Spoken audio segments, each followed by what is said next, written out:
profe. Él está en esa época, estaba en ese tiempo. No, es un poco posterior. Malaquías, Malaquías es, esperen,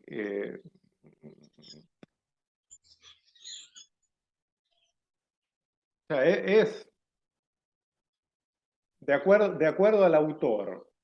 Algunos lo ubican en la época de la reconstrucción de Jerusalén y otros lo ubican a final del siglo V antes de Cristo. Pero sí, es más o menos esa época. Tenemos que entender una cuestión de los libros bíblicos que a veces se nos escapa y algunos se escandalizan. ¿Cómo puede ser que los personajes, las referencias, y esto no significa que no hayan sido escritos ahí, pero que a veces se utilizan las referencias más de una manera simbólica a una manera como nosotros ahora relatamos la historia? ¿Qué quiero decir con esto?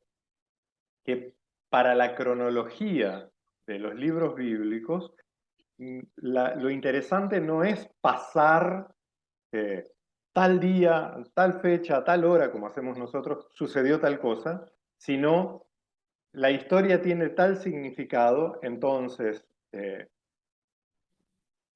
por ejemplo, Moisés puede haber llevado 1000 años muerto, pero te van a decir, lo dijo Moisés. ¿Por qué? No porque están mintiendo, sino porque esas palabras están dentro de lo que hubiera dicho Moisés. No sé si se entiende. Entonces, eh, eso es Y, un recurso literario muy común en los libros bíblicos.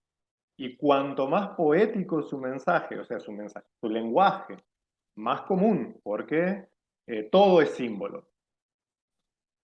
A nosotros eso nos escandaliza terriblemente. ¿Cómo que eso no es historia? No, no es historia en el sentido que nosotros escribimos la historia. Para nosotros, nuestra cultura, es muy importante que un dato sea exacto. Mientras que para esta cultura es muy importante que la enseñanza sea exacta. Que el mensaje moral o religioso o inspirador social, como logre su objetivo.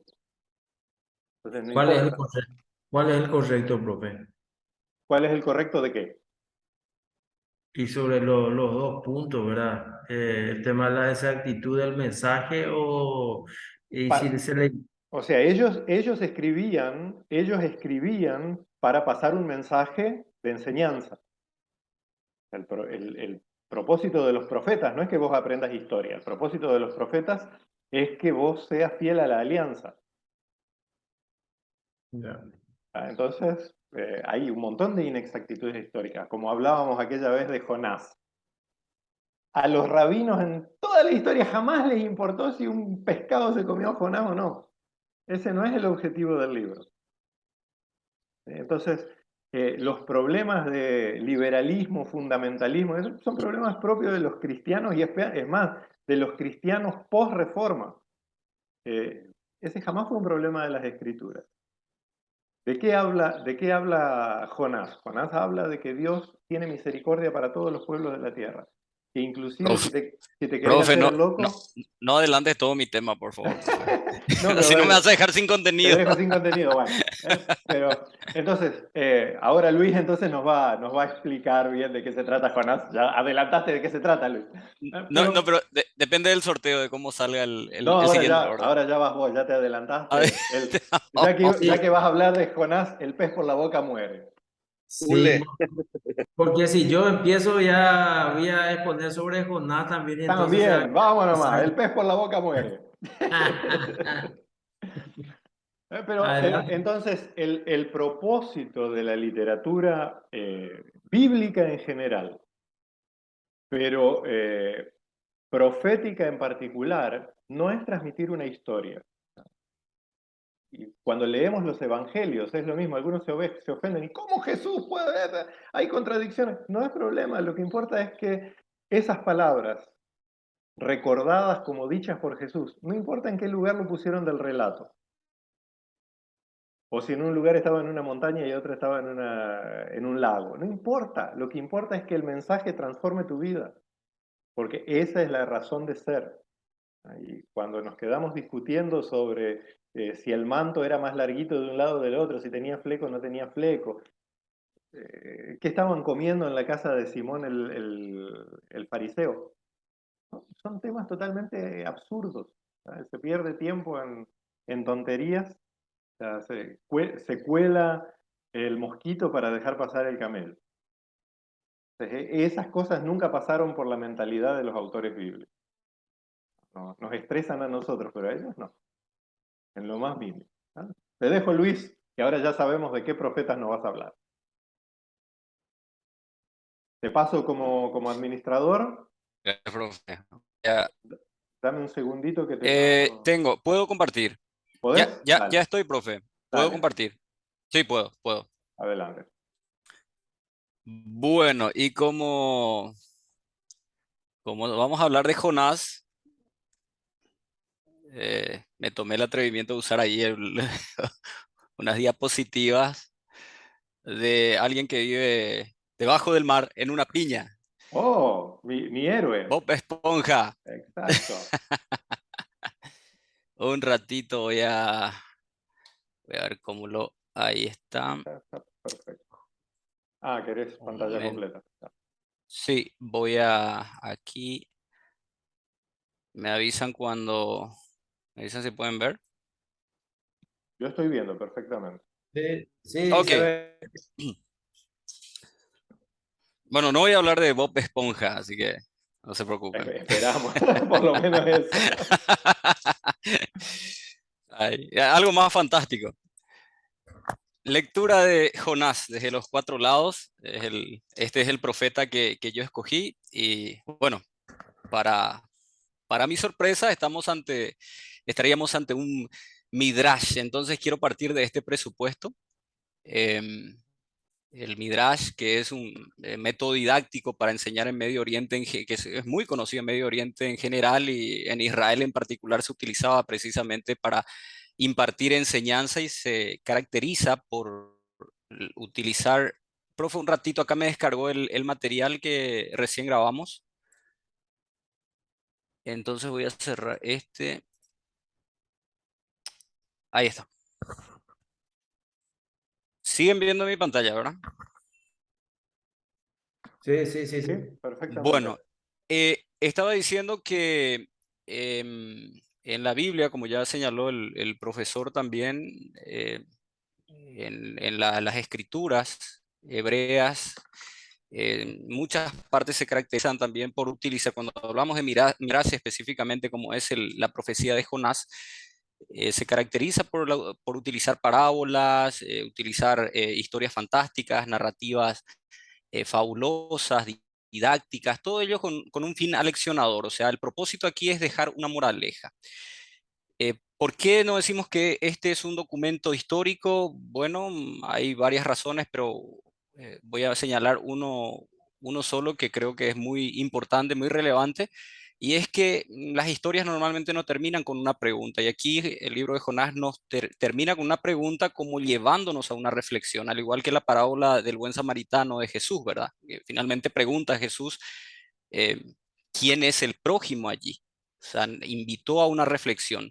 Y lo importante en este tipo de lenguaje, como también ya lo señaló el profesor, no es lo que se dice de manera literal, sino el contenido, o sea, la carga semántica, qué es lo que se quiere enseñar.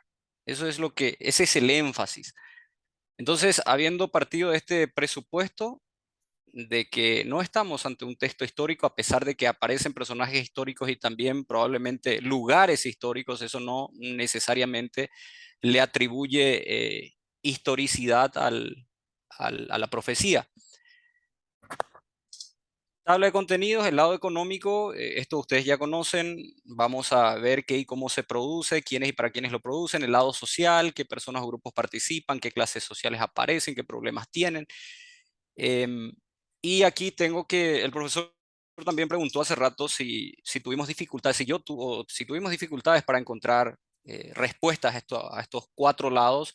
Y realmente sí, porque tuve que recurrir a otras fuentes para poder rellenar esos aspectos, ¿verdad? De esos lados en este estudio. El lado político, quién y cómo gobierna, para quién gobierna; el lado ideológico, qué es lo que se piensa sobre la religión, política, sociedad y justicia en ese contexto. Partiendo del lado económico. Bueno, Jonás fue contemporáneo de Joel y Amós, y en consecuencia el profesor ya me facilitó la tarea allí. Estábamos, habla de ganado, habla de agricultura, o sea, estamos ante una sociedad agraria donde los campesinos son los que producen. Jonás aparece en Primero de Reyes, capítulo 14, por lo tanto, podemos concluir que Jonás era contemporáneo de Jeroboam II, o sea, él predijo en el reino del norte, o sea, que él profetizó en el reino del norte en tiempos de Jeroboam II. Se lo ubica aproximadamente entre los 780 y 785 antes de Cristo. Con relación a Nínive, Nínive está, al estar situada a las orillas del río Tigris, pasaban por allí las rutas comerciales que unen el Mediterráneo y el Índico, y por lo tanto era una sociedad mayormente comercial. Entonces, en ese tiempo era una ciudad bastante próspera, creció hasta incluso convertirse en una de las más grandes del mundo antiguo. Los ninivitas vivían en un centro religioso y administrativo que tenía un fuerte comercio. El lado social, en el lado social, recordemos las preguntas que tenemos que responder son: ¿qué personas o grupos participan? ¿Qué clases aparecen aquí? ¿Qué problemas tienen? Bueno, si catalogamos o ponemos a Dios en la categoría de personas, obviamente Él es el primero que aparece. Están los marineros del barco, la tripulación, ¿verdad? Lo cual ya nos puede llamar la atención también, y esto hago un comentario al margen, el hecho de que, tratándose de una travesía tan larga, porque Jonás subió al barco en Jope, iba a ir hasta el fin del mundo antiguo conocido, ¿verdad? Que sería el Tarsis, o sea, la antigua Hispania o España, y era lo más lejano, y no habían solamente estaban los tripulantes y Jonás. Entonces, podemos también pensar que por ahí se trataba de un barco que transportaba mercancías, mercaderías, ¿verdad? Como era un puerto comercial, pero también, ¿por qué no se aplicó, por ejemplo, ahí la ley de navegación, que consiste en arrojar las cosas, ¿verdad? Por la borda primero, antes que arrojar a una persona, para aligerar la carga? Bueno, en fin, eso es como comentario al margen. El otro personaje que aparece es Jonás.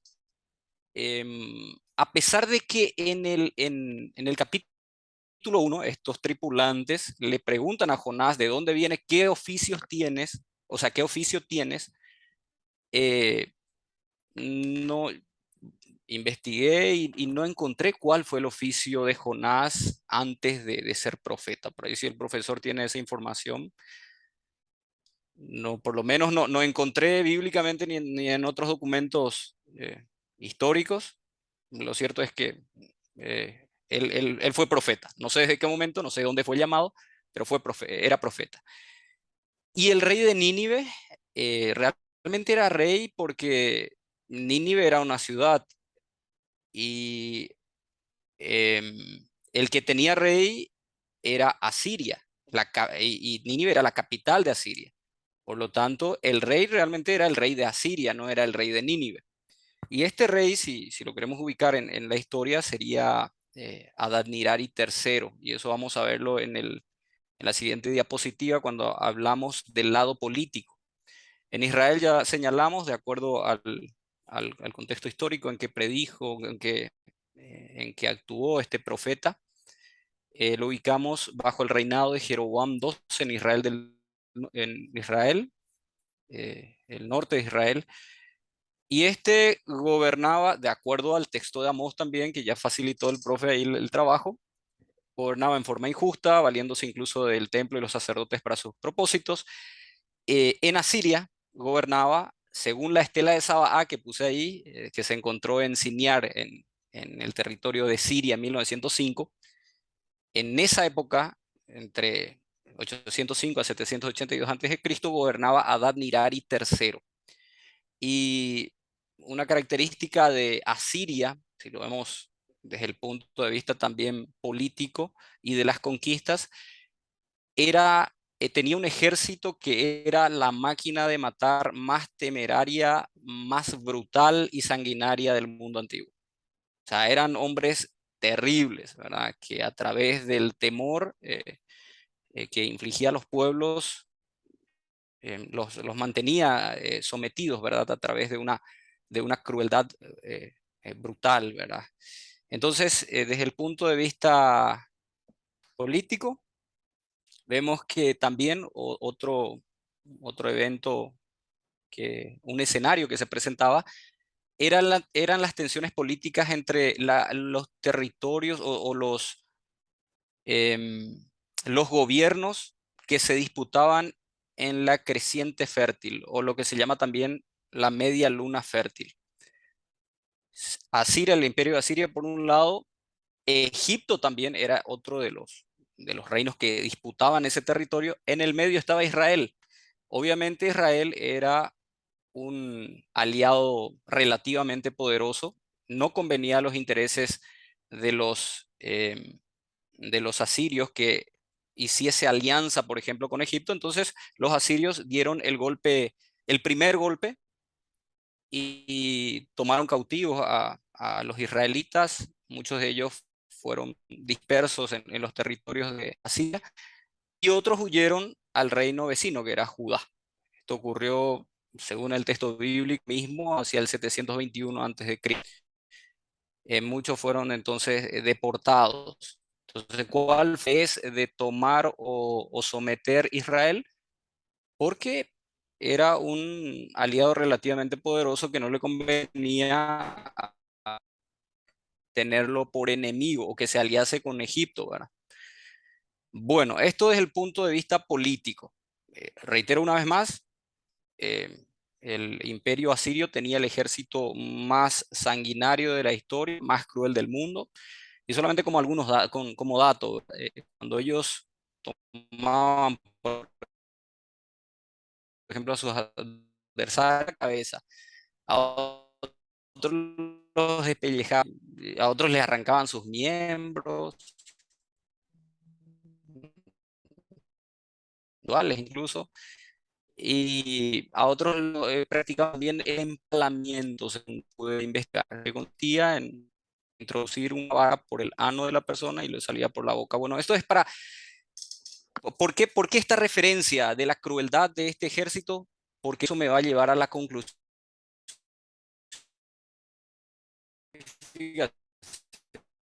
Así que Año, eh, Dani. tuve que interrumpirla. Ya saltaste 5 láminas allí. No, no, no es cierto.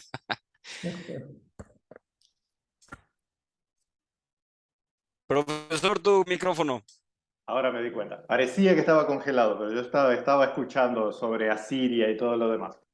Pero, Ah, así que no me perdí nada. Cuando se sí, desconectó la Asiria ya crueldad del estaba ejército, completo. Así es, y el empalamiento y la todo lo crueldad de demás. la nación. Así es.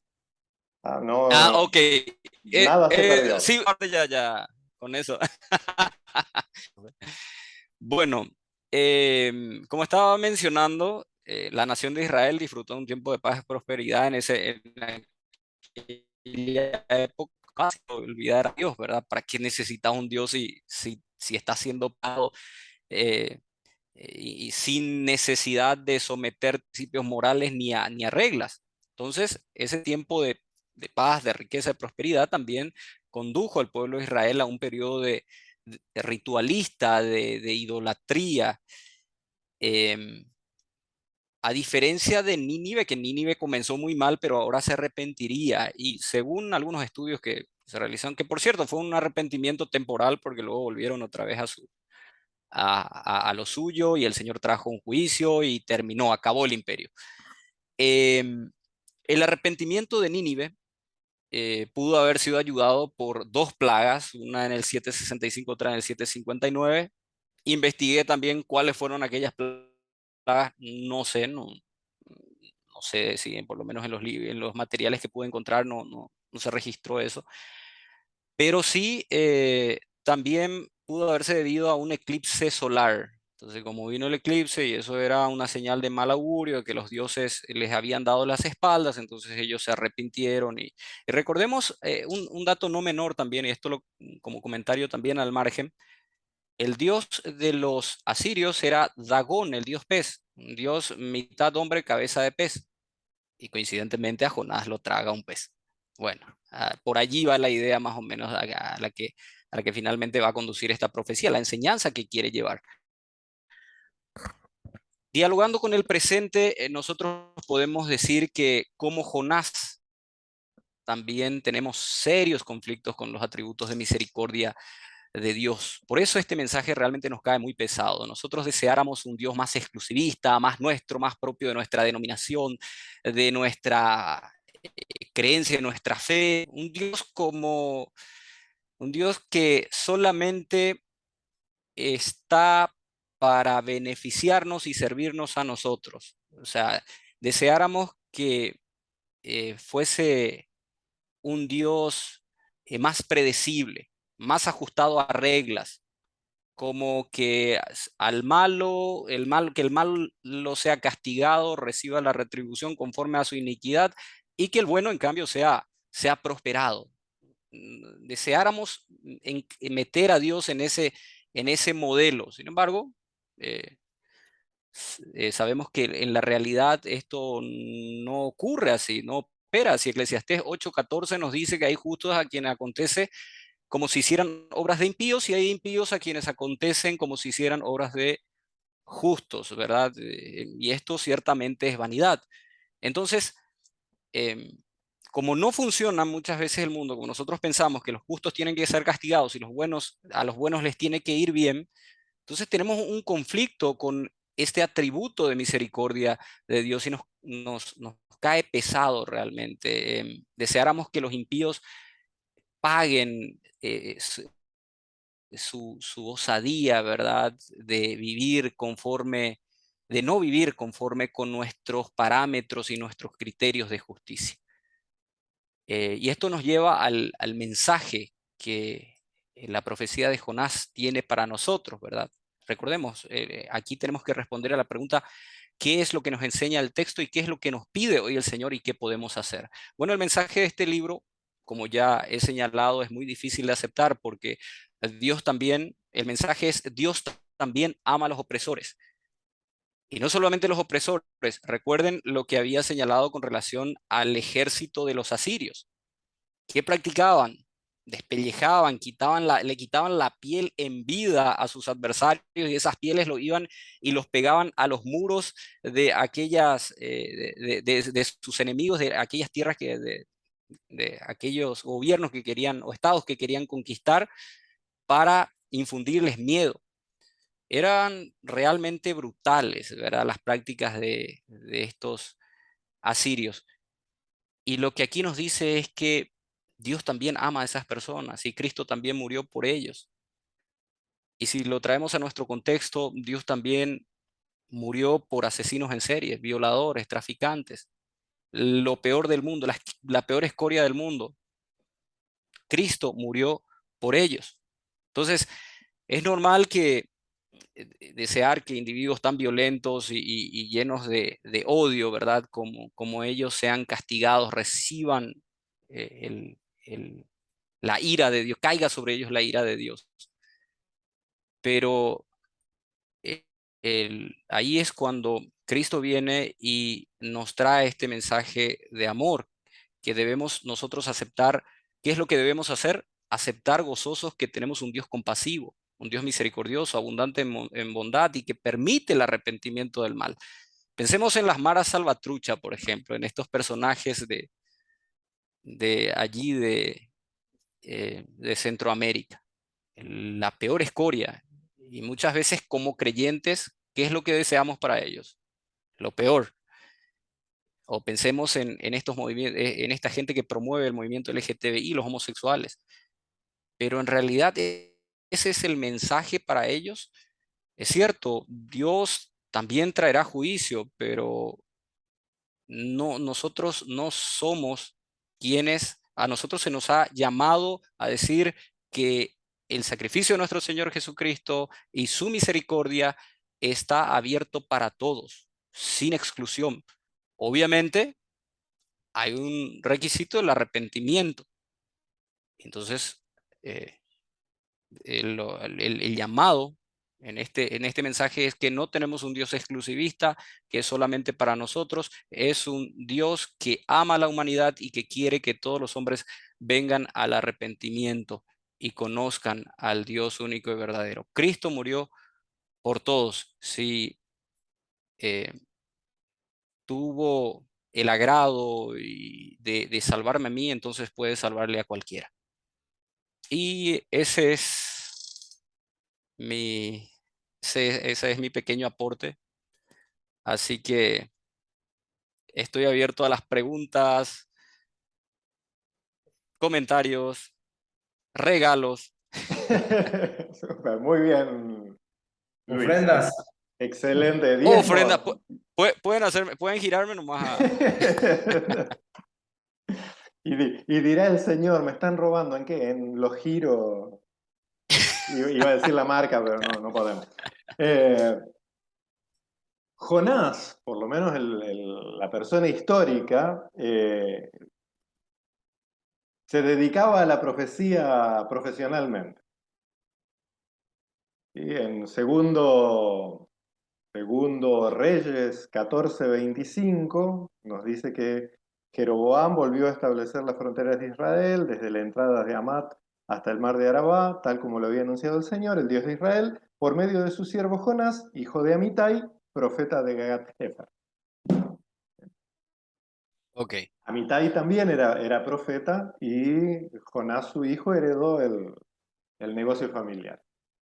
Es interesante ahí, profesor, solamente como un comentario. Justamente recurrí también a la interpretación a la lectura rabínica. Y Jonás, bueno, Jonás, ¿cuál es el significado de Jonás? Es paloma, que es la paloma en el Antiguo Testamento y también en el Nuevo, cuando viene sobre Jesucristo, se posa sobre él, es un mensajero, es un emisario. Amitai es una construcción, es una palabra hebrea allí que no entendí muy bien, que significa mi verdad. Es decir, mi emisario dice mi verdad.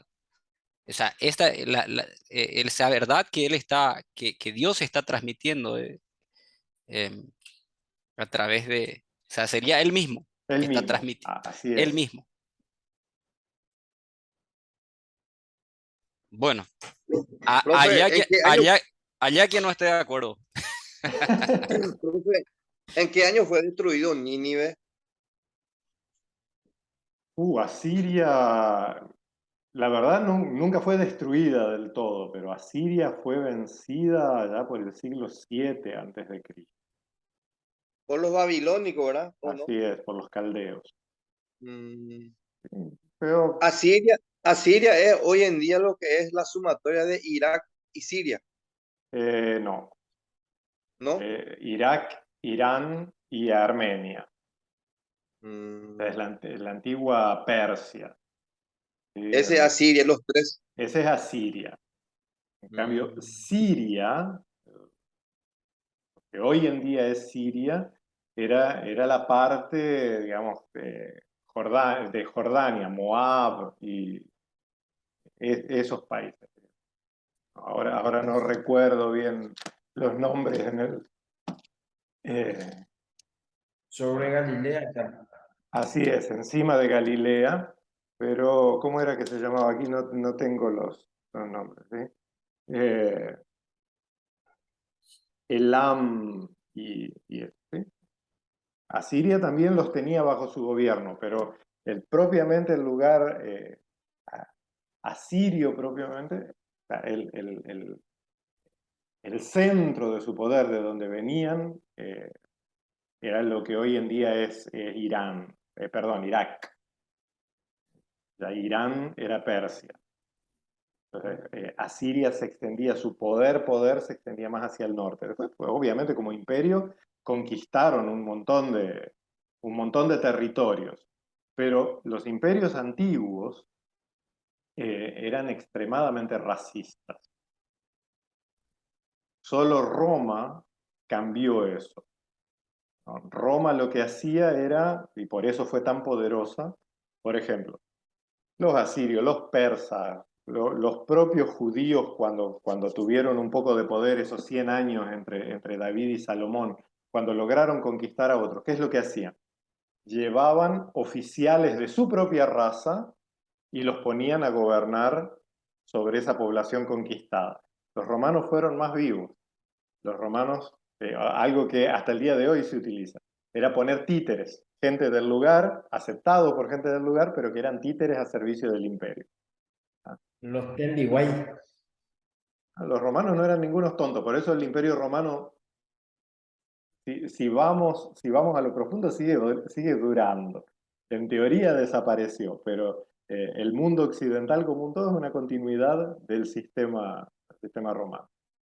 Porque los imperialismos, obviamente también Roma era opresiva y todo lo demás, pero en los otros imperios era más común levantar resistencia, porque venían los conquistadores y te imponían un rey de ellos, sus dioses, y la gente se rebelaba, no les importaba luchar hasta la muerte.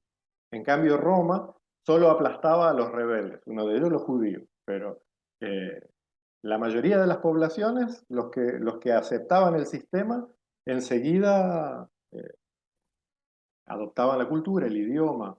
¿Sí? Tenemos, por ejemplo, el caso de la familia de los Herodes, ¿no? Ellos eran gente de ahí, de Edom, semi-local, pero que pasaron a ser empleados de Roma. No que eran muy queridos tampoco, pero por lo menos hablaban el lugar, conocían las costumbres, ¿no? Diferente a cómo se manejaba Asiria. Y los publicanos, profe. ¿Qué pasa con los publicanos? Sí, eran judíos al servicio también de los romanos. No siempre eran judíos, eso también es un cuento. Pero sí eran empleados, era la SET del, era la SET del Imperio Romano. Entonces, ellos se ocupaban de cobrar impuestos por una comisión. Y eran odiados porque, digamos, cobraban el impuesto para un poder extranjero.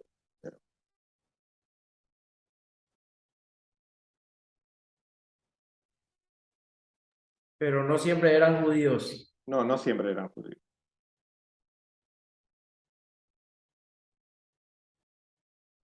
A ver, Profe, una consulta en cuanto diga. a Nínive.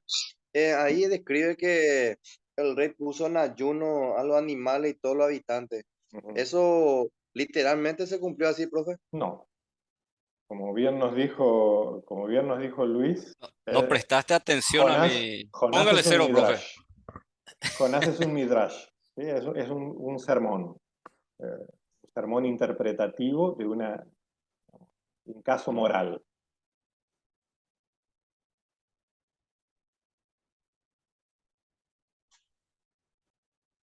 Entiendo.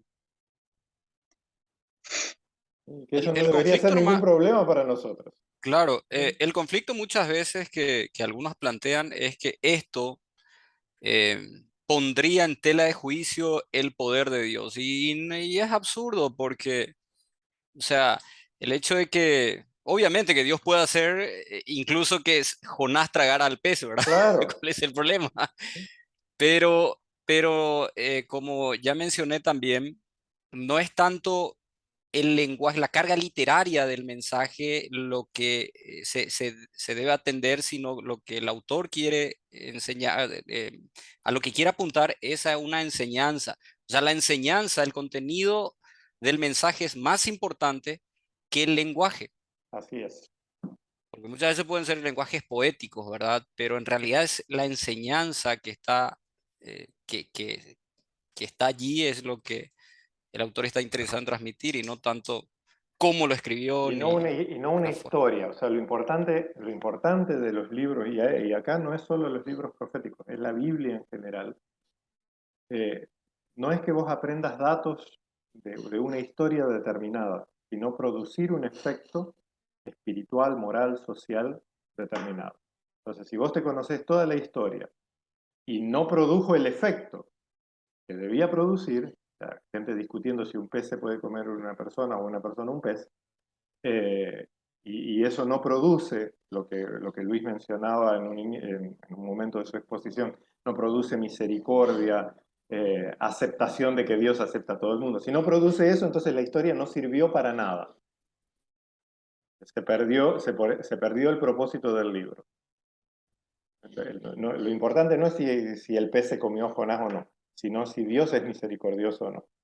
Y más aún, si ese mensaje de que Dios es misericordioso me hace misericordioso a mí. Ahí llegamos al fondo del asunto. Y eso no produce ningún escándalo, solo produce escándalo a los que se quedan discutiendo sobre letras de un libro y no sobre lo que el libro debería producir. ¿No? ¿Alguna pregunta más? Una pregunta para Luis, si tuviese que elegir un versículo de todo el libro de Jonás, eh, haciendo, o sea, que teniendo en cuenta, ¿verdad?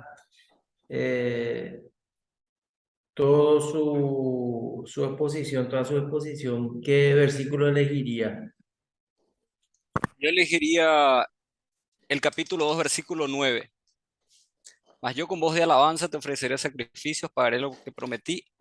Y específicamente el B, 9b. La salvación es de Jehová. Tanto la salvación temporal, la espiritual, la eterna. La salvación es de Jehová.